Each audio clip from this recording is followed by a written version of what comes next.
Welcome to the Zen Studies podcast. I'm Domio Berg. Thanks to the two people who have signed up to be supporting members of the podcast in the last 2 weeks. Stephanie from North Bethesda, Maryland, and Zai Wei from Seattle, Washington. So this episode I'm calling Buddha is like an old growth tree. Practice as human maturation. So first, Buddhist practice as the search for awakening. As I have discussed many times on this podcast, it's essential that our Dharma practice be animated by aspiration. The term Buddha means awakened being.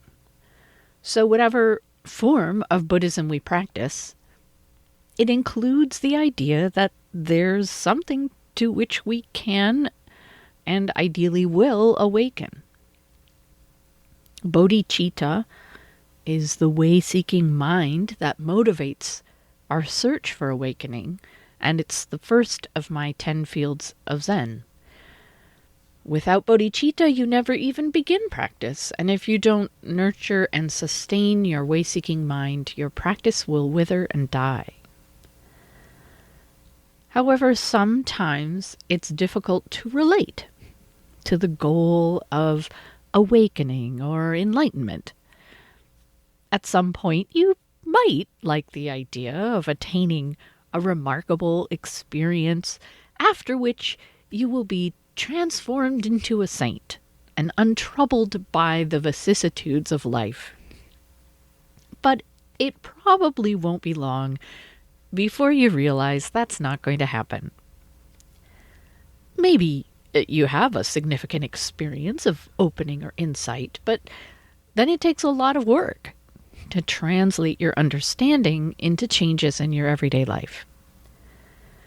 So most practitioners I know feel fairly ambivalent about so-called awakening or realization. Many aren't sure what awakening would look like, or they doubt it's anything relevant to their practice. Despite all of the exhortations of the ancestors to awaken, the primary concern of many of us is practical. Decreased stress, greater peace of mind, the gradual effort to live a more skillful and ethical and compassionate life. And there's absolutely nothing wrong with focusing on the practical, everyday aspects of practice. After all, that's where we end up needing to spend probably most of our time and energy, even if we do experience some great awakening. But just focusing on the day-to-day gradual effort of becoming a little happier and kinder can eventually be, well, if not boring, then rather underwhelming in terms of motivation. When we relieve some measure of our suffering, it's easy to conclude, things are good enough. We can easily let our efforts at practice slacken, or maybe drift away from practice entirely. Especially if we've gained a hard-won sense of peace with ourselves and our lives, it can seem counterproductive to dwell on some experience or understanding we don't yet have, and then drive ourselves to achieve it. So I want to share an alternative way to frame your practice that might kindle your bodhicitta in a different way. Buddha as an old growth tree. So what if we looked at Dharma practice as a process of facilitating and encouraging maturation? So this framing removes the inaccurate idea of there being some kind of dramatic before and after the achievement of some goal. It incorporates the idea of constant growth and identifies maturity as an admirable quality without disparaging earlier stages. The most mature specimens of long-lived species also offer inspiring models for our practice. Utterly unique and ruggedly beautiful in the way they embody perseverance, while deeply marked by their experiences. They can be repositories of great resources that benefit other beings. They are relatively calm and untroubled by the calamities of this moment because of their broad perspective. The ideal of a Buddha as a truly mature human being is many layered and transcendent. A Buddha is calm and peaceful, at ease. They're free from every idea that something is lacking. They see the impermanence and emptiness of all things, even as they respond to all beings with generosity and compassion. They have perfect self-knowledge, freed from self-concern. They're attentive to others and thereby skillful in their actions. So it might be difficult to picture ourselves maturing into a Buddha, given that this ideal is usually presented as such a saintly and perfect being.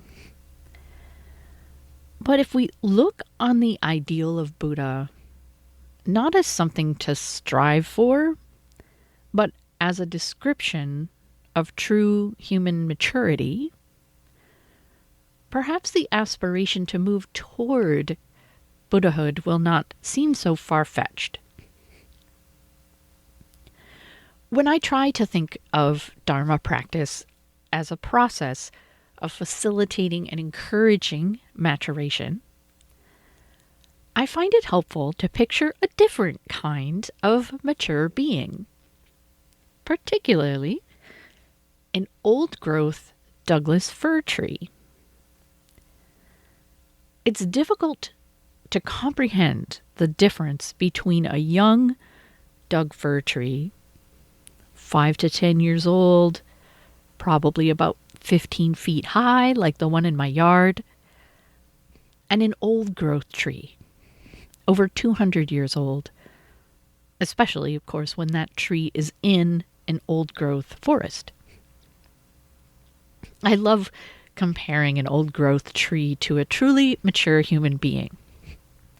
If you are lucky enough to live in the Pacific Northwest of North America, as I do, you may have had the opportunity to encounter a truly old-growth Douglas fir, or a sequoia or redwood of similar proportions.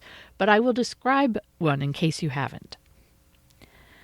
So first, let's start with that young tree like the one in my yard. It's a conifer with a classic conical shape. Douglas firs, in fact, are one of the most popular kinds of Christmas trees. As the trees get older and taller, let's say around 30 to 50 years old or 50 to 100 feet high, they start taking on a bottle brush shape. Their thick, straight trunk is usually devoid of branches until like 20, 30 feet up or more. And then the branches get thick and craggy. And all the branches remain of a similar length as measured out from the trunk, although the branches still taper at the very top. And Douglas firs are still only considered mature versus old growth, even when they're over, let's say, 100 feet high, with a trunk several feet in diameter at breast height. That's about 4.5 feet up from the ground. So I'm going to turn to a 1981 U.S. Forest Service report, Ecological Characteristics of Old-Growth Douglas Fir Forests, to give you a few descriptions of the kind of old-growth tree I'm imagining as the plant equivalent of a Buddha.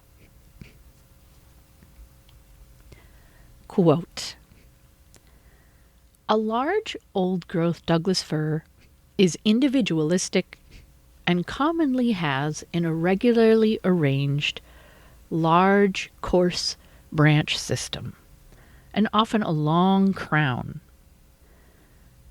It is ideal habitat for specialized vertebrates, such as the red tree vole, northern spotted owl, and northern flying squirrel, as well as nitrogen-fixing lichens. The red tree vole may live for many generations in the same tree. These trees are large, though size varies with site conditions and age, diameters of 3 to 6 feet, that's 1 to 2 meters, and heights of 165 to 295 feet, 50 to 90 meters, are typical. The large, deep, irregular crown, characteristic of many old-growth Douglas fir trees, is as ecologically important as the massive trunk. A 450-year-old tree typically has the overall shape of a bottle brush, albeit one with many missing bristles, with a cylindrical crown beginning 65 to 130 feet, 20 or 40 meters above the ground. Many lower branches are horizontally flattened, fan-shaped arrays arising from the stub of an older branch and showing evidence of repeated breakage.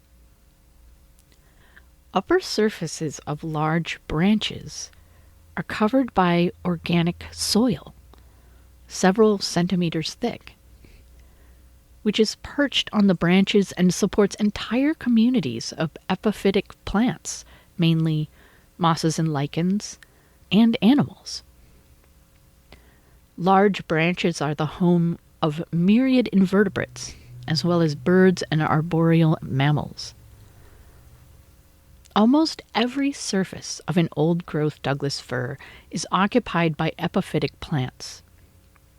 More than 100 species of mosses and lichens function as these epiphytes.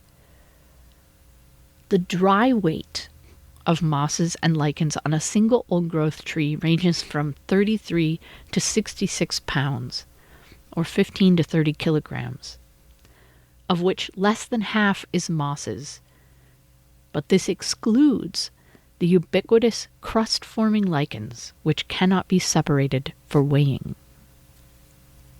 End quote.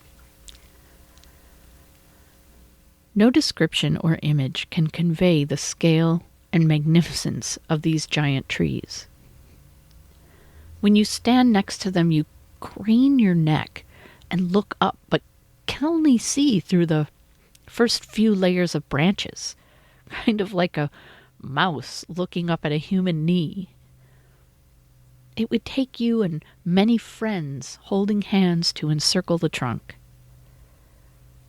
The bark is deeply furrowed and covered with an entire ecosystem of mosses and lichens and ferns. And the creatures living in the tree canopy are in a world of their own. When an ancient tree finally falls in an old-growth forest, it can take 100 to 200 years for the trunk to decay fully, depending on the state and size of the tree when it fell. It returns nutrients to the soil and eventually serves as a nursery log when young trees take root and grow in it. Buddhist practice as human maturation. An old-growth tree isn't superior to a young tree. Depending on its conditions, a young tree has the potential to develop into an old-growth tree, but that isn't its purpose. And in any stage of its growth, the tree is beautiful and valuable in its own right. Still, there's no denying the incredible grandeur of the ancient tree. Similarly, we can aspire to a Buddha-like maturity as a human being. It isn't a matter of making Buddhahood our goal and striving for it. It's a matter of making choices in our lives that are conducive to fulfilling our potential. It's inspiring to contemplate the beauty of an old-growth human being, wise and stable, strong, benevolent, serving as a refuge and resource for others. So often we imagine that human growth more or less stops when our physical body stops growing, but that is manifestly untrue. There's an important difference between humans and trees, though. Whether a Douglas fir will last 200 years and grow into a living palace full of creatures depends on where it takes root. The Douglas fir in my yard will probably only last a few decades before someone decides it's in the way and cuts it down. The old-growth trees I've been describing develop only within old-growth forests with sufficient rainfall and protected from logging. And even if humans didn't interfere with the landscape, not all forests would be old growth because of wildfire or wind or site conditions. Human beings, on the other hand, choose where and how to live. Our circumstances may, of course, be somewhat constrained, but we can make choices that support our growth. That's what practice is. All aspects of our practice facilitate and encourage continuous maturation. Meditation, mindfulness, ethical behavior, Dharma study, Sangha relationships, everything I describe in my 10 fields of Zen. Human maturation includes experiences of awakening, or as I like to call them, enlightenments. Occasionally, our insights involve a major shift in perspective that radically realigns our sense of ourselves and the world. But much more often, they are smaller enlightenments that occur as we study the self, let go of attachments, and discover new ways to behave. Even more of our human maturation happens below the level of our conscious mind. Sometimes people get frustrated with their practice, wondering what happens next, or what they should be doing to speed the process along. And I believe a certain degree of spiritual urgency is essential. But the bulk of the work is just showing up for practice day after day, meditation session after meditation session, Sangha meeting after Sangha meeting, year after year. The changes that are happening within us are rarely noticeable over the course of weeks or months, even years. But if you encounter someone who has quietly and diligently practiced for a decade, or 2 or 3, you will recognize a beautiful, solid quality about them that defies description. At the beginning, they were eager and vigorous like a young sapling. And let's say you'd gone away in the intervening years and then returned. You might be surprised to find them so far along the course of development into a Buddha. impeding our own maturation. We can't sit passively by and count on the process of maturation to happen, like a tree. Think of people you know who are living out their karma or just biding their time before death.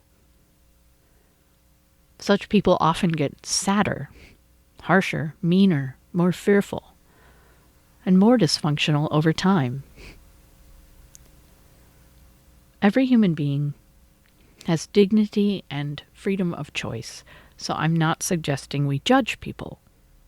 And we never know what's happening within someone or how they might develop in the future. But, on the other hand, we aren't blind. People, including us, can reach a state of arrested development. And it's not that in reaching some place between childhood and Buddha-like maturity, there's something inherently wrong with the way we are.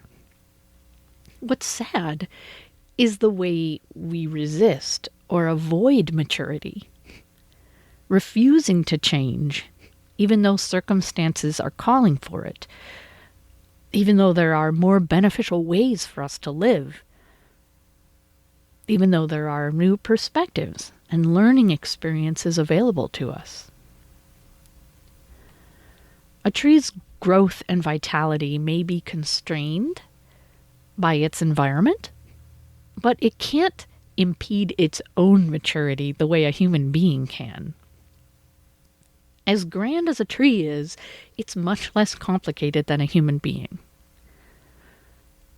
Critically, it lacks sentience, which I think of as an awareness of one's existence as an individual. Certainly, plants have extensive awareness of light and moisture, the proximity of other plants, the presence of pests. But I don't think any of them sit around contemplating their existence as a separate tree with its own history and agenda and future. In contrast, human beings have incredibly complex ideas about themselves. Therefore, the mind must be included in the process of maturation. Our bodies may grow in age, but if the mind doesn't also grow, we don't become more Buddha-like. What causes us to impede our own maturation? Many things, including fear of the unknown, insecurity about our competence and place in the world, our attachment to desires and ideas. One of the biggest obstacles to our maturation is usually a limited self-concept. It can be difficult to imagine ourselves becoming more Buddha-like. It's certainly a challenge to imagine the kind of growth we may need to undergo when it entails a radical transformation of who we think we are. If the 15-foot Douglas fir sapling in my yard could envision a future for itself, it probably would have a hard time believing it could, potentially, grow into a 300-foot old-growth giant. The story of the prodigal son in the Lotus Sutra is about this. After many dispiriting years abroad, the lost son suffers from low self-esteem and neurosis and does not recognize his father when he arrives back in his homeland. It takes years for the father to gradually rehabilitate the son and increase his confidence before the son can handle being recognized as the father's heir. This parable is about our Buddha nature and how it can take a while for us to mature and accept what has been ours all along. See episode 289 for more on that story. The process of human maturation isn't always easy. We don't get to sit still like a tree and passively allow the sun and rain to nourish us. Although there's plenty of nourishing going on in addition to our conscious practice. At times, choosing the path of maturation requires us to do what is hardest to do,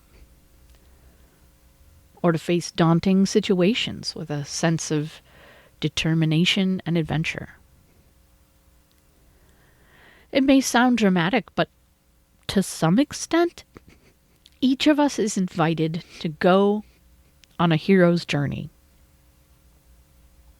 In his book, The Hero with 1,000 Faces, Joseph Campbell describes the narrative pattern of the hero's journey that appears in many cultures as follows, quote, "A hero ventures forth from the world of common day into a region of supernatural wonder.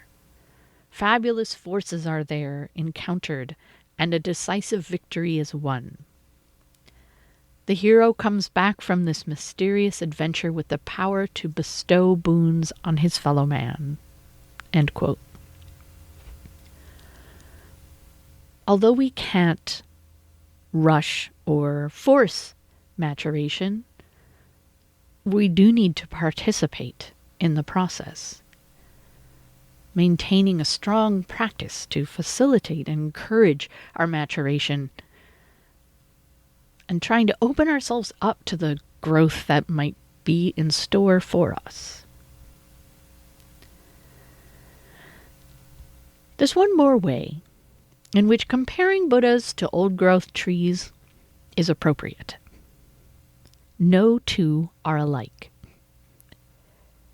Even the scientific report I read about old-growth Douglas fir trees earlier states they are individualistic. After a couple hundred years, old-growth trees develop great character.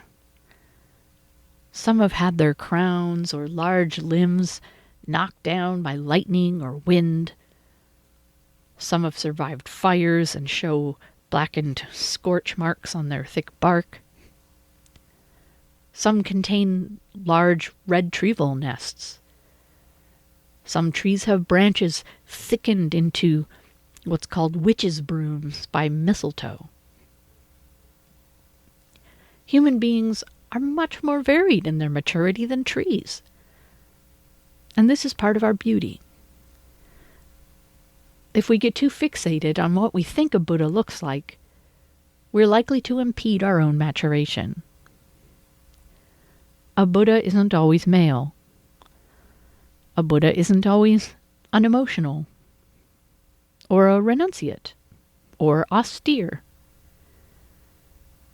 While the ideal of Buddha is perfect, I don't believe any human being, even truly mature human beings, has ever been perfect. How could they be? What's perfect in one situation is not perfect in another. A truly mature being, human being, might be short or tall, dignified or goofy, introverted or extroverted, monk or lay. They might be a parent, a friend, a neighbor, a priest, a musician, a policeman, a construction worker, or a bus driver. What do truly mature human beings, Buddha-like beings, have in common? I think they're comfortable in their own skin. They don't try to be like anybody else, or put on airs, or strive for recognition.